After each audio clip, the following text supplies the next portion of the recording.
Bonjour et bienvenue à tous pour ce temps de jeûne et prière à EB Saint-Malo. Le début d'année, nous voulons le mettre à part dans le jeûne et la prière à l'écoute du Saint-Esprit pour connaître la direction du Seigneur. Chaque jour, vous allez retrouver sur la chaîne YouTube EB Saint-Malo une vidéo pour jeûner et prier ensemble. On compte sur vous. Faites-nous retour aussi des pensées du Seigneur et de ce que le Saint-Esprit vous aura mis sur votre cœur. Bon temps de jeûne et de prière. Bonjour à tous, bienvenue pour ce premier jour de jeûne et de prière de ce début d'année à EB Saint-Malo, à l'écoute du Saint-Esprit, et nous allons ouvrir la parole de Dieu ensemble. Je voudrais commencer avec Luc 18, au verset 9. Il dit encore cette parabole en vue de certaines personnes se persuadant qu'elles étaient justes et ne faisant aucun cas des autres. Deux hommes montèrent au temple pour prier, l'un était pharisien et l'autre était publicain. Le pharisien, debout, priait en lui-même « Ô Dieu, je te rends grâce de ce que je ne suis pas comme le reste des hommes, qui sont ravisseurs, injustes, adultères, ou même comme ce publicain.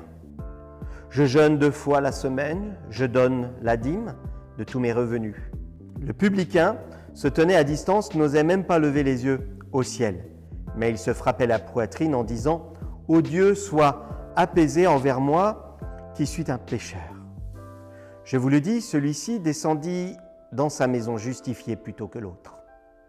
Car quiconque s'élève sera abaissé, et celui qui s'abaisse sera élevé. L'employé des impôts reste derrière, il ne veut même pas lever les yeux vers le ciel, mais il se frappe la poitrine pour demander le pardon et dit « Mon Dieu, aie pitié de moi, je suis un homme pécheur. » Cet homme est bien avisé, il n'est pas dans le déni, il reconnaît sa faute. Il a un cœur repentant, il vient humblement devant Dieu. Reconnaissant son état de pécheur, mon premier point sera justement l'humilité et la reconnaissance de ses péchés. Le publicain se tient à distance, montrant ainsi son humilité.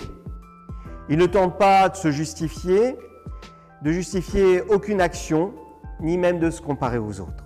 Et sa prière, « Mon Dieu, aie pitié de moi ».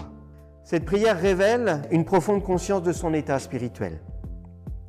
Cela évoque d'autres passages bibliques et je voudrais souligner ce passage dans Jacques 4 au verset 10 qui nous dit « Humiliez-vous devant le Seigneur et il vous élèvera ».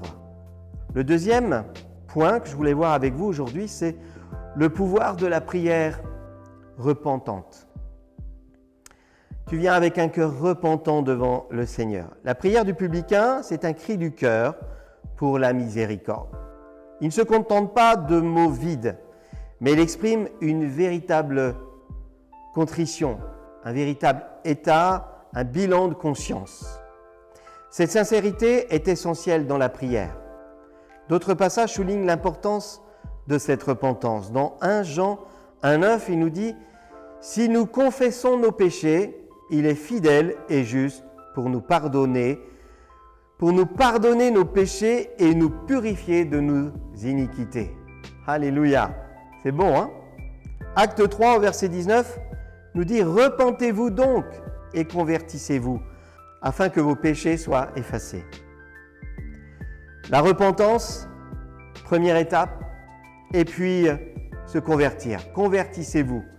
C'est ce retour sur soi, faire demi-tour sur cette route où nous étions engagés, mais qui nous tenait éloignés de Dieu.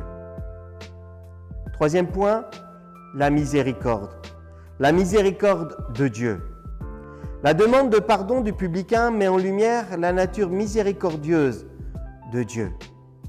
Là où l'ennemi crie coupable, le sang de Christ crie pour toi, pour moi, miséricorde.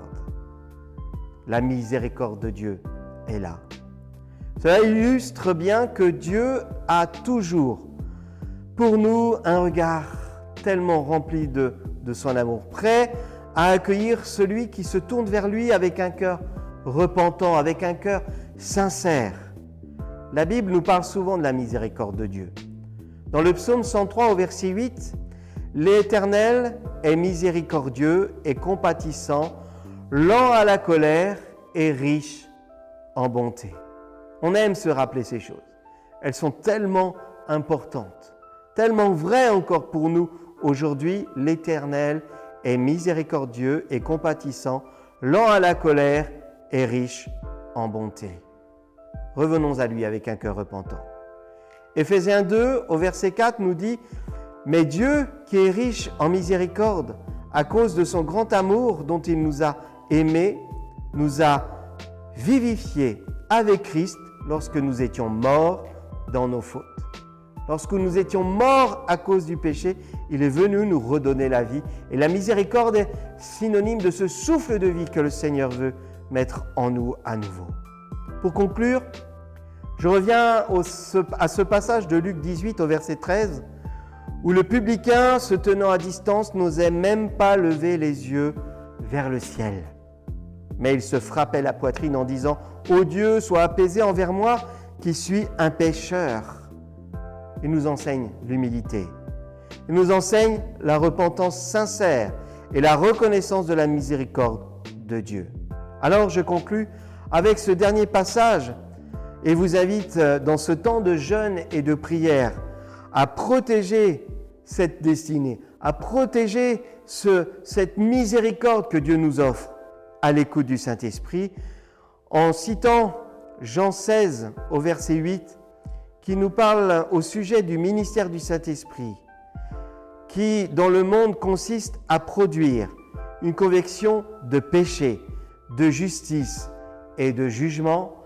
Alors je t'invite à jeûner et à prier afin que ces paroles aient du fruit autour de nous et qu'elles amènent des convictions de péché, de justice et de jugement. Bon jeûne à l'écoute du Saint-Esprit.